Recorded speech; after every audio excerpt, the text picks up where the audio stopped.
Now the concept of resistance to fire is one as old as history itself. As far back as the ancient Greek tragedy Medea, references are made to holding a bar of red-hot iron in one's hands in order to prove innocence or sincerity. The first written account of a fire eater occurs in 1607 when a man named Sir Henry Wotton wrote of an English sailor who could eat fire as though it were candy. With that in mind, I'm going to show you guys the simplest method to extinguish a torch with one's mouth. Thank you very much. You're actually applauding for that. It's kind of awesome, actually. It is more impressive. It looks more like this.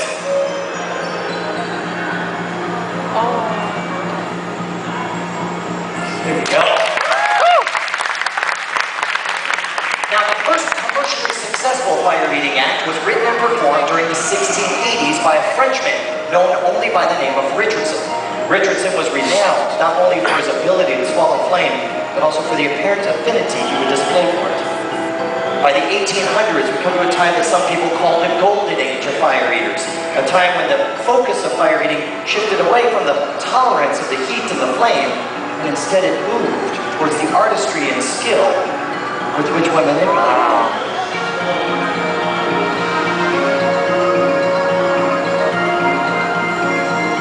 There we go.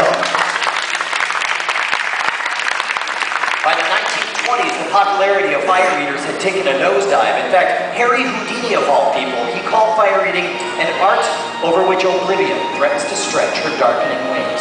This is a time when fire eaters were kicked out of the theaters and out into the streets, where in order to draw bigger crowds, they began performing increasingly dangerous stunts, including the tongue transfer.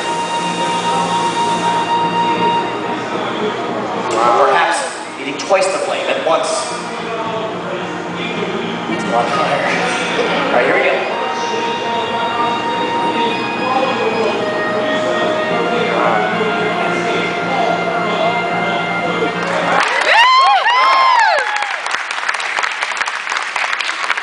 Okay, guys, I'm going to conclude this demonstration by showing you guys the single most difficult and the most dangerous fire-eating stunt. This one's called the human cannibal.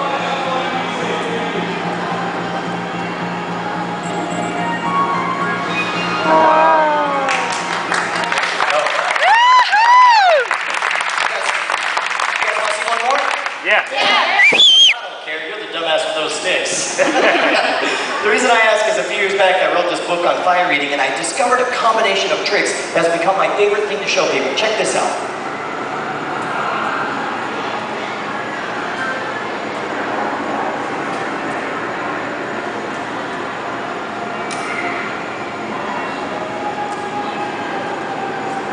Wow. There we go.